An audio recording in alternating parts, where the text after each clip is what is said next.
folks that I have not met before. So thank you all for coming, and huge thanks for the invitation to be here. I want to actually start by recognizing what we all have in common.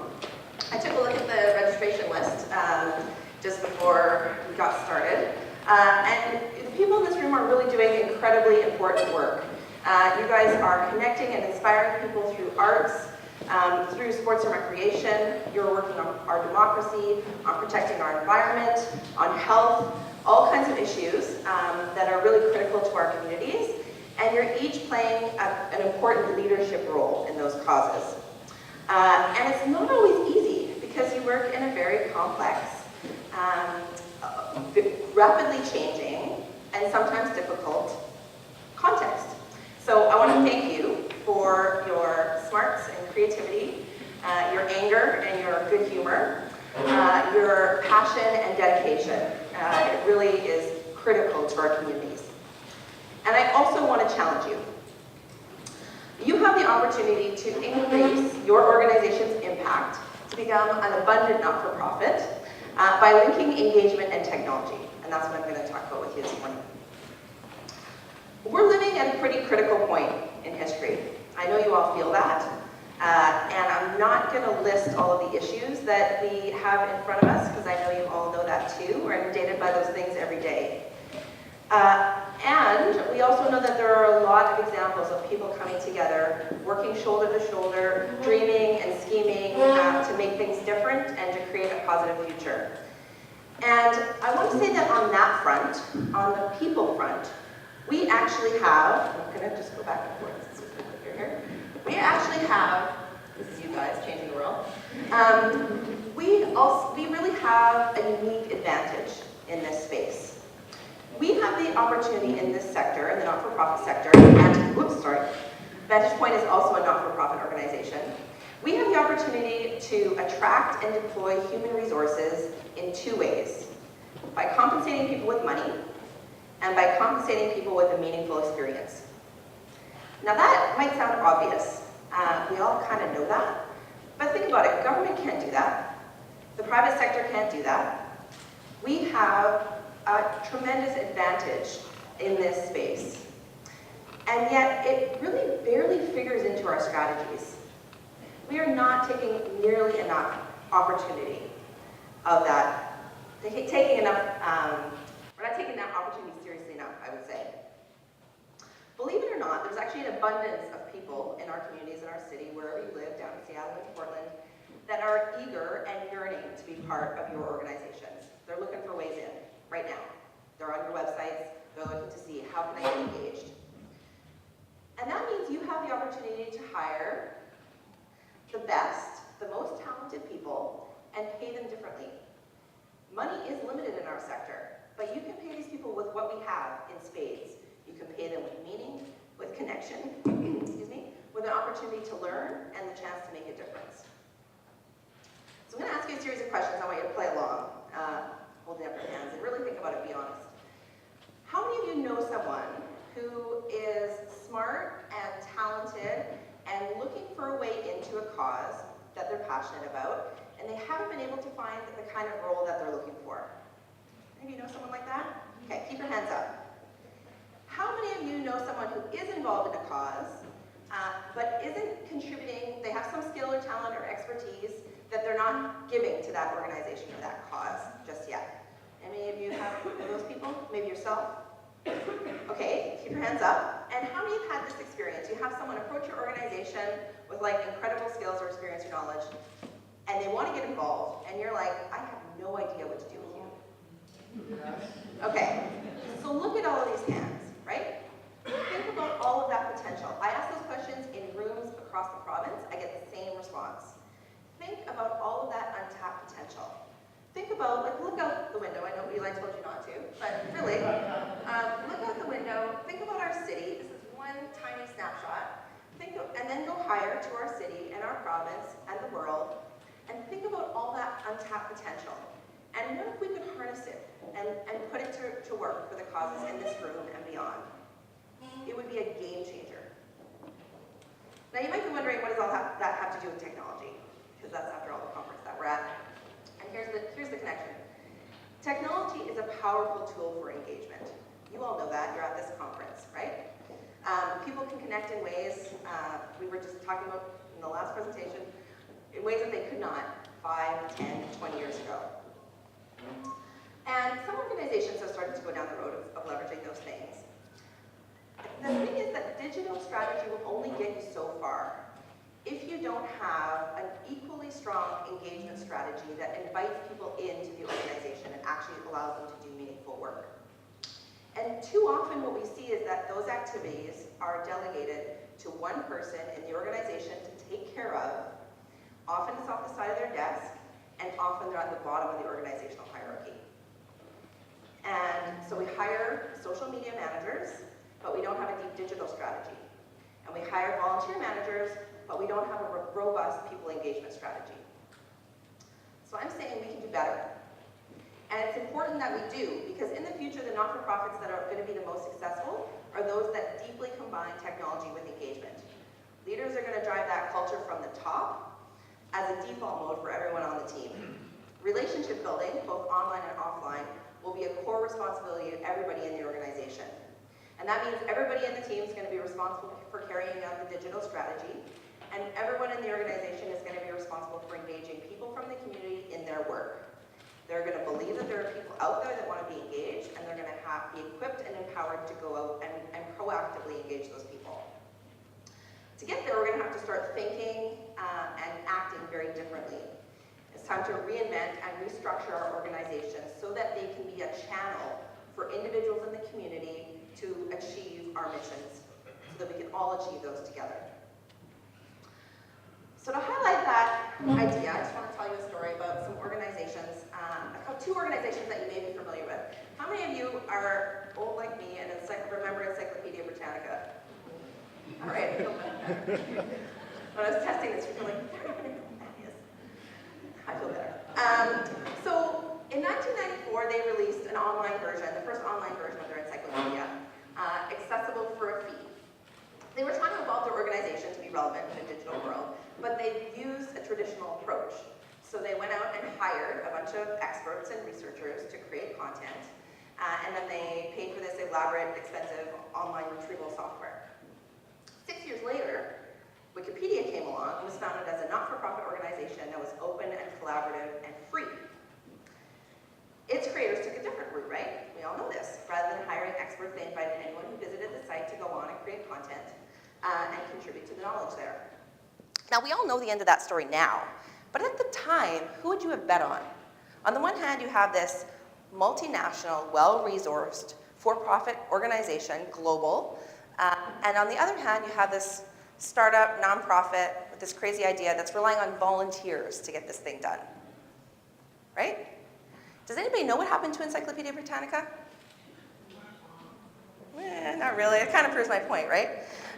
So their online project was ultimately abandoned because they couldn't compete with Wikipedia. They literally said that. And a couple years ago, they announced that they're not doing the print version anymore after 244 years. On the other hand, Wikipedia, 6th most popular website in the world with 10 billion page views a month. So why did that happen, and what does it have to do with what we're talking about today? I'm going to say that Wikipedia was successful because they embraced the idea that expertise is everywhere and that people want to contribute it in exchange for a meaningful experience, for being a part of something. And they understand that you don't have to pay people with money in order to be successful and create an excellent product. I'm going to tell you a few more stories. That's the slide. It really proves that when a not-for-profit effectively combines technology with engagement, then it can be more impactful and more successful than an international, well-resourced, long-standing company. And this is the kind of organization that's going to thrive in the future, one that breaks down the barriers, the walls between the organization and the community through technology and invites people to be engaged in new and creative ways. And they're, of course, not the only people that are doing this. This conference, in fact, is a great example. When Eli was talking about all the people that were involved in getting this thing together, perfect example. I'm going to share 2 other stories with you as well. One is an organization called Framework Foundation. So they're in Toronto, they put on these things called time raisers across the country. And in fact, the one in Vancouver happened last night. Does anybody go to it? One person, all right. So it's amazing, you should totally go. It's a pretty cool event. Since 2003, they've raised 120,000 volunteer hours for 600 nonprofits across the country, probably more after last night. And if you have ever been involved in planning an event, you know what logistics look like. It's pretty complicated, right? So they wanted this national reach, and they knew it would take a lot of people. And they had a small team based in Toronto. So they invited community members to come and contribute what they had, their time, their talent, their business strategy skills, their technical skills, their design skills, their public relations skills, all that kind of stuff. But the really interesting part was how they leveraged technology to make that possible. So think about all the steps typically involved in engaging a volunteer from the beginning to the end. So you hear from them, you have to assess their skill set, orient them to the organization, provide whatever materials that they need, and then figure out how you're going to go back and forth and share whatever the latest version of whatever you're working on is, right? It's pretty high touch. And the framework team knew that that wasn't going to work for them. So they decided to embrace radical transparency. And they made all of their information open, available, and accessible to the public. This includes their financial statements, their board meeting minutes, their strategic documents, right down to invoices and receipts, all in real time. So you can go on their website and see, like yesterday, what did they pay for the paper for that event. It's pretty incredible. And here's how this plays out. So a marketing expert recently approached them because they had an idea about their communication strategy. And they were able to provide this person with all of the background documents, everything they'd ever done around marketing, all their current documents with one click. Here you go check it out.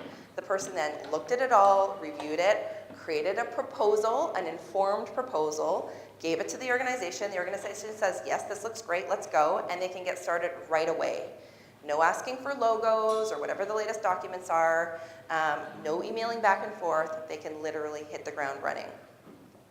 And so for them, opening up through technology in this way has made engagement much more possible and allowed the organization to have a greater impact because people can get into the organization and have an impact really quickly. Second example is down across the border for our friends, for our American friends in the room. There's an organization in Arizona called Creating the Future. And they have decided to leverage technology to make engagement a way of being rather than a thing to do. And that's their words. So they've actually opened up their board meetings, the attendance and participation at their board meetings completely. Each month they post their board meeting agenda and their materials on the website, and they share that with their networks and on their website and through social media and invite people to attend. So along with those materials is a link to the live video broadcast of the board meeting, which they then host on Google Hangout. And on the day, people from all around the world watch the board meeting and participate in real time through social media, asking questions, responding to questions in this live dialogue with board members. The recording is then posted online afterwards for people to watch and respond to. And so we're talking about the governance body of this organization being directly responsible to its stakeholders and responsive to the general public, which gives them access to a whole bunch of wisdom, insight, relationships, tools, ideas that they would usually not have access to. Can you imagine how broadcasting your board meetings might change them? Anybody ever? Yeah. And then how would that actually change your organization beyond the board meetings? It's a pretty radical idea, right?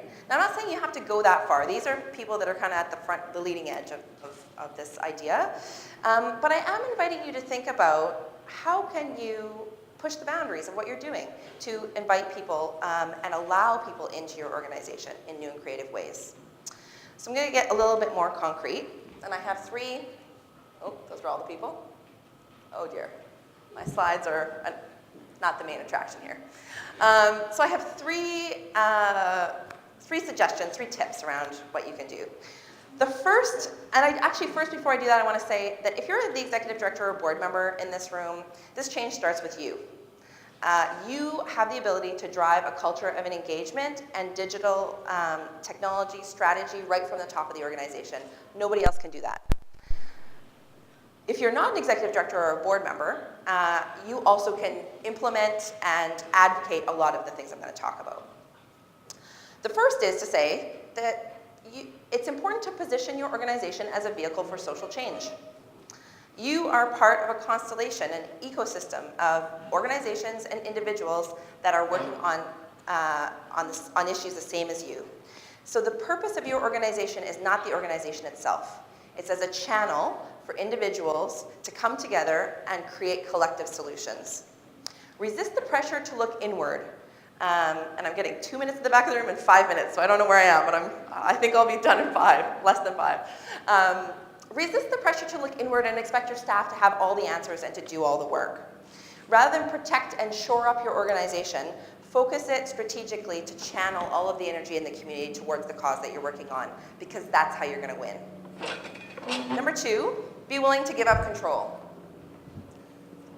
It's a hard one, I know. As technology allows people to come into your organization, they're going to come with ideas and opinions. They're going to want to do things differently, right? And that presents a challenge to us, honestly. It does. But it also presents a huge opportunity for wisdom, new ideas, growth, and to become more effective. Think about it. Wikipedia could never have been successful if its founder clung to centralized control. Instead, he encouraged the system and the people in it to self-manage and find their own best approaches. And when you embrace this approach, it means everyone in the organization can move away from being a doer to truly leading the work that they're responsible for. They can support and enable and invite other people in to work with them. It does require taking calculated risks, being willing to make mistakes, not know exactly what's going to happen in the end result, and trust that people are well-intentioned and capable. Number 3 is get creative. By and large, we're pretty good at inviting people in to do work in the trenches. But when it comes to management and strategy, we tend to keep that stuff for the staff. So think about engaging volunteers not just in operations, but at all levels and functions of the organization. The pervasiveness of technology allows people to contribute and even lead projects without ever walking through our doors. So here are some concrete examples. You could engage a communications expert to build a strategy that aligns your e-communications with your strategic priorities. You could engage a records management expert to redesign your electronic filing system. You could engage someone to design and deliver your executive director performance review, to manage that IT project you can't just get off the ground just yet, to develop outcome measurements that your funders are looking for. With a little creative thinking, the possibilities are truly endless. So I want to invite you to close your eyes. Just think for a second. What do you want to ignite this year? What's keeping you awake at night or sitting on the side of your desk because there's no money to do it? What role would you proactively recruit for that you would never have dreamed up before now? Just open your eyes and just jot down a couple of ideas. Your next steps would be to create a position description for those roles, to post it on your website, circulate it through your networks, reach out to professional associations, put it on Go Volunteer and Craigslist, and then interview for it as if it were a real job, because it is. And I have tons, and we're just paying people differently. That's it. I have tons of templates and resources and samples and things like that. Happy to share those with you if you want to go down this road. So in closing, that's your nice slide. Oh dear. Epic fail on the slides. In closing, I just want to acknowledge that nothing is harder than change, right? It is hard to change, and that's true for individuals. If you've ever tried to quit eating chocolate or stop drinking coffee, judging by the lineup this morning, it's hard, right? And then when we try and create organizational change, it's multiplied. The good news is that any step that you can take, any small bit of progress, will get you in the right direction. I've shared with you some examples today of organizations that are really on the leading edge. And transforming your organization is not going to happen overnight. That's just the reality. But if you take small steps on the pathway to becoming more open and connected, you can make the transition. It's possible. And at Vantage Point, we see organizations do it every day. So I'll leave you with this thought. There is an abundance of passionate, talented, skilled, experienced people that are willing and actually even yearning to be part of our organizations, part of our work. Let's go get them.